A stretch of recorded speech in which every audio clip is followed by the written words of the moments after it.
নমস্কার বন্ধুরা। পড়ন্ত বাজারে টাটা পাওয়ার শেয়ারটি আমাদেরকে র্যাডারে রাখতে হবে। কারণ এই পড়ন্ত বাজারে টাটা পাওয়ার শেয়ারটি কিন্তু বেশ কিছু পজিটিভ দিক এখনো পর্যন্ত ধরে রাখতে পেরেছে। তো মার্কেটে বাউন্স ব্যাক এলে এই শেয়ারটি থেকে কিন্তু আমরা একটা ভালো রিটার্ন অল্প সময়ের মধ্যে পেতে পারি। কাজেই এই শেয়ারটি আমাদেরকে র্যাডারে রাখতে হবে। কিন্তু ভিডিও শুরু করার আগে একটা ডিসক্লেমার দিয়ে রাখি, সেটা হচ্ছে আমি নয়, আমার মতো যে কোনো ধরনের ইউটিউবারের ভিডিও দেখে অবশ্যই কোনো শেয়ার বাই সেল বা হোল্ড করবেন না। নিজের ফিনান্সিয়াল অ্যাডভাইজারের সাথে কথা বলে অ্যানালিসিস করে তারপরে শেয়ার বাই সেল বা হোল্ড করবেন। কারণ এই মারাত্মক রকমের ভোলাটাইল মার্কেটে স্টক যে কোনো সময় পড়তে পারে, যে কোনো সময় কিন্তু আপনার পোর্টফোলিওতে লস আসতে পারে। কারণ এই মুহূর্তে প্রায় অনেক মানুষেরই পোর্টফোলিও লসে রান করছে, লাল হয়ে আছে। কাজেই এই জায়গাটা খেয়াল রাখবেন। টাটা পাওয়ারের টেকনিক্যাল চার্ট দেখে আমরা বোঝার চেষ্টা করব এই শেয়ারটি আগামী দিন আমাদেরকে কোন কোন পজিটিভ দিকগুলো দেখাচ্ছে এবং কোন জায়গাতে আমাদেরকে খেয়াল রাখতে হবে, এসএল রাখতে হবে, যাতে করে আমরা পোর্টফোলিওতে লস না করি। আমরা যদি স্টকটিতে নিচের দিকে একটা ট্রেন্ড লাইন ড্র করি, তাহলে এই জায়গাতে আপনারা খুব ভালো করে একটা জিনিস দেখুন।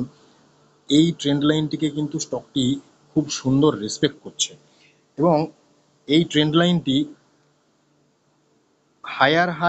হায়ার লো চার্ট ফরমেশনের মাধ্যমে উপরের দিকে নিয়ে যাচ্ছে স্টকটিকে। আর লাস্ট 5-6টা ক্যান্ডেলকে যদি আমরা দেখি, তাহলে এই ট্রেন্ড লাইনেই কিন্তু সাপোর্ট নিয়ে এই জায়গার মধ্যেই রয়েছে। সাথে এখানে কিন্তু দেখুন ভলিউমটাও আস্তে আস্তে ডিক্রিজ হচ্ছে। কাজেই এই ট্রেন্ড লাইনটি কিন্তু এই স্টকটির জন্য খুব ভাইটাল। আরেকটা জিনিস যদি আমরা দেখি, আমরা যদি স্টকটির 50 ইএমএটাকে এখানে লাগাই, তাহলে আপনারা একটা জিনিস খুব ভালো করে দেখতে পাচ্ছেন, স্টকটি কিন্তু 50 ইএমএ-কে এই জায়গাতে খুব সুন্দর রেসপেক্ট করছে।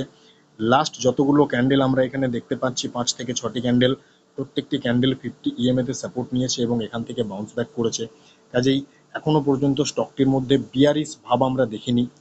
আরেকটা জিনিস যদি আমরা এখানে দেখি, এই যে জোনটা দেখানো হলো, এই জোনটা দেখুন এই স্টকটির জন্য কতটা ভাইটাল। 355 থেকে 368 এই জোনের মধ্যে স্টকটি কিন্তু যখন যখন এসেছে তখন তখন কিন্তু এখান থেকে ওপরের দিকে যাওয়ার মতন একটা পরিস্থিতি তৈরি করছে। দেখুন এই জায়গাতে রিজেকশন ছিল, ব্রেকআউট দিল, রিটেস্ট করলো, আবার সেম একই জায়গার থেকে বাউন্স ব্যাক। এই মুহূর্তে আবার এই যে জোন, এই জোনের কাছেই ট্রেড করছে এবং এখান থেকেই বাউন্স ব্যাক নেওয়ার চেষ্টা করছে। কাজেই আমাদেরকে এই স্টকটিতে 3টি জিনিস খেয়াল রাখতে হবে। এই ট্রেন্ড লাইনকে ব্রেকডাউন দেওয়া চলবে না, এই জোনের নিচে ব্রেকডাউন দেওয়া চলবে না এবং এই 50 ইএমএ-কে ব্রেকডাউন দেওয়া চলবে না। এই 3টে বিষয় আমাদেরকে খেয়াল রাখতে হবে। যদি স্টকটি এই জোনের নিচে চলে আসে, তাহলে কিন্তু শর্ট টার্মে একটা ফল আমরা দেখতে পেতে পারি। আর ওপরের দিকে আমরা যদি দেখি, তাহলে আমাদেরকে যেটা খেয়াল রাখতে হবে সেটা হচ্ছে স্টকটি রিসেন্ট যে হাই বানিয়েছিল 433, অর্থাৎ এই 433 পর্যন্ত কিন্তু আমরা একটা মুভ দেখতে পাবো যদি মার্কেটে আমরা বাউন্স ব্যাক দেখি। কাজেই এই জায়গাটার থেকে 433 একটা ভালো টার্গেট আমাদের জন্য হতে পারে, একটা ভালো প্রফিট জেনারেটের জায়গা আমাদের জন্য হতে পারে।